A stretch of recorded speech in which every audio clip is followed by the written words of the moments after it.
लोकों में पूजा जाता है, स्वर्ग लोक, मृत्यु लोक, पाताल लोक। उनके द्वार पर 33 कोटि देवता प्रार्थना करने के लिए खड़े रहते हैं, लाइन में लगे रहते हैं। ऐसे श्री गणेश जी महाराज से हम काफी कुछ सीख सकते हैं। लेकिन ये 5 बातें भी अगर आपने गणेश जी महाराज से सीख ली तो आपके जीवन में मंगल होना प्रारंभ हो जाएगा। पहली और सबसे बड़ी बात जो हम गणेश जी महाराज से सीख सकते हैं वो यह है कि ज्ञान अगर आपके पास है तो उसका सही जगह पर सही इस्तेमाल कैसे करना चाहिए, ये गणेश जी महाराज हमें सिखाते हैं। कहते हैं कि एक बार महादेव सोचते हैं कि क्यों ना मैं एक यज्ञ करूं, लेकिन महादेव के पास समय कम था। वो सोच रहे थे कि शाम के समय में यज्ञ करूं, और उन्होंने सुबह ही सोचा था कि मुझे यज्ञ करना है। तो उन्होंने सोचा कि मैं अगर बुलाने के लिए जाऊंगा, 33 कोटि देवता है, मैं सभी बुलाने के लिए जाऊंगा तो काफी समय लग जाएगा। अगर मैं जल्दी जल्दी बुला करके भी आऊंगा तो सबको अच्छा नहीं लगेगा, इसलिए मैं एक काम करता हूँ कि मैं गणेश से बोल देता हूँ। तभी कहते हैं कि महादेव गणेश से कहते हैं कि तुम जाओ और सभी को निमंत्रण देके आओ, शाम को यज्ञ है, शाम को यज्ञ है। तभी गणेश जी महाराज सोचते हैं कि पिता की आज्ञा का पालन तो करना होगा, लेकिन मेरा जो मूषक है ये बहुत ही छोटा है, अगर मैं इससे सभी को बुलाने के लिए जाऊं, आमंत्रण देने के लिए जाऊं, तो मुझे लगता है काफी वर्ष लग जाएंगे, क्योंकि 33 कोटि देवता है। तभी गणेश जी महाराज अपने ज्ञान का प्रयोग करते, तभी कहते हैं गणेश जी महाराज एक शिवलिंग बनाते हैं और वहां उनकी पूजा अर्चना करते, उसकी पूजा अर्चना करते हैं। उसके बाद में एक कार्ड गणेश जी महाराज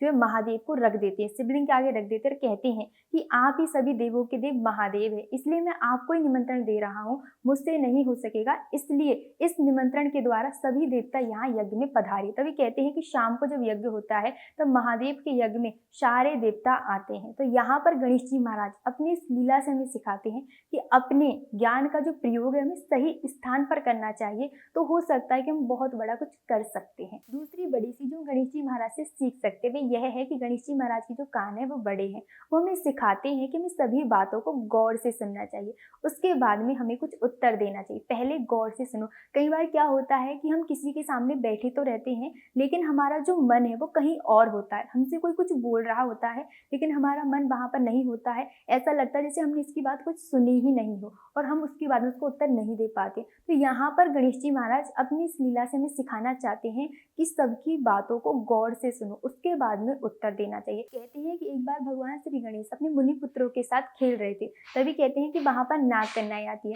और आकर के भगवान गणेश से प्रार्थना करती है कि आप चलिए हमारे पाताल लोक में, आपको वहां पर भोजन की व्यवस्था हमने करी है। तभी भगवान श्री गणेश नाग कन्याओं की बात मान करके उनका आमंत्रण स्वीकार करके पाताल लोक जाते हैं। वहां जाते हैं तभी नाग कन्याएं भगवान गणेश का बहुत अच्छे से आदर सत्कार करती है, लेकिन तभी नागों का जो राजा है बासु वह आ जाता है और जैसे भगवान गणेश को देखता है तो उनका मजाक उड़ाने लगता है। वह कहता है कि कैसा विचित्र रूप है, शरीर तो मनुष्य का है लेकिन मुंह देखो हाथी का है, और भगवान गणेश के बारे में काफी कुछ गलत बातें बोल देता है। तभी कहते हैं भगवान गणेश को गुस्सा आ जाता है, तभी कहते हैं भगवान गणेश को क्रोध आ जाता है। क्रोध में आकर के भगवान गणेश जो बासु जो नागों का राजा था उसका जो मुकुट है अपने सिर पर धारण कर लेते हैं और उसके फन पर पैर रख देते हैं, उसको परास्त कर देते हैं। तभी कहते हैं कि उसका बड़ा भाई आता है नागों का राजा, वह आकर के कहता है कि किसने मेरे भाई का ये हाल किया है, कौन है जिसकी इतनी हिम्मत हुई है।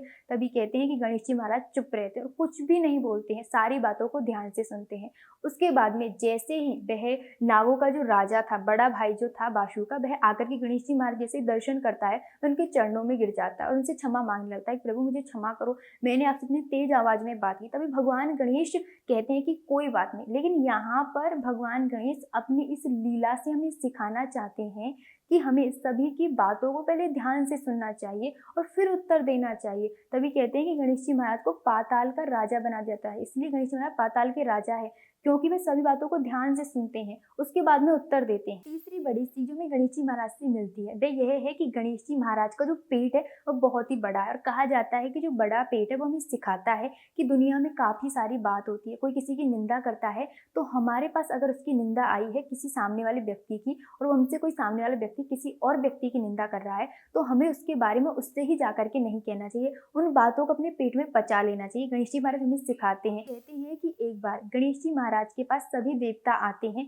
क्योंकि उन्हें गजमुख नाम का एक असुर बहुत परेशान कर रहा था। महादेव ने उनसे कहा था कि गणेश जी तुम्हारी इससे रक्षा करेगा। तभी कहते हैं कि गणेश जी महाराज सभी देवताओं की मांग स्वीकार करते हुए, उनकी बात मानते हुए गजमुखासुर से युद्ध करने के लिए जाते हैं। तभी कहते हैं गजमुखासुर से युद्ध करते करते फिर गजमुखासुर जो है इतना शक्तिशाली हो जाता है, मतलब कहते हैं उसकी शक्ति बढ़ती ही जाती है, बढ़ती ही जाती है, और गणेश जी महाराज थक जाते हैं। उसके बाद में युद्ध किए जा रहे काफी दिन हो जाते हैं, लेकिन गणेश जी महाराज और गजमुखासुर का जो युद्ध है वो खत्म ही नहीं होता है, दोनों एक दूसरे से शक्तिशाली बने हुए हैं। तभी कहते हैं गणेश जी महाराज को बहुत ज़्यादा क्रोध आता है, तो गणेश जी महाराज गजमुखासुर को अपने मुँह में निगल लेते हैं। उसके बाद में गणेश जी महाराज को बहुत ज़्यादा पीड़ा होती है। तभी कहते हैं कि सारे जो ऋषि है, सारे जो देवता है, वे काफ़ी सारी औषधियाँ बनाते हैं और औषधियाँ बना करके गणेश जी महाराज को खिलाते हैं। लेकिन इससे गणेश जी महाराज की जो पेट की जो पीड़ा है, शांत नहीं होती। तभी कहते हैं कि गणेश जी महाराज के लिए एक कश्यप ऋषि थे, उन्होंने 21 दुर्वा से निर्मित एक गांठ बनाई थी दूब की गांठ बनाई थी, वो गणेश जी महाराज को दी थी। कहते हैं जैसे गणेश जी महाराज ने 21 दुर्वा से निर्मित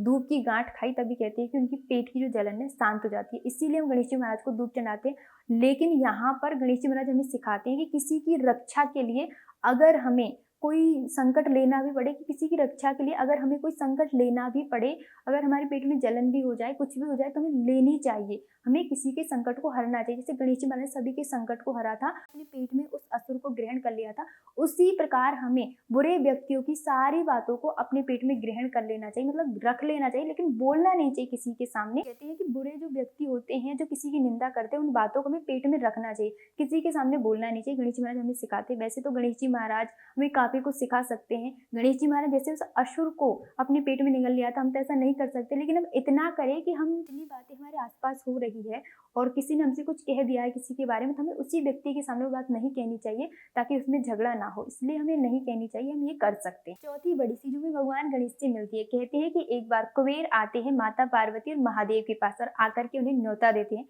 कि आप हमारे घर भोजन के लिए आइए। तभी कुबेर की उन बातों को सुनकर के महादेव और पार्वती समझ जाते हैं कि यह अपना धन वैभव हमें दिखाना चाहते हैं।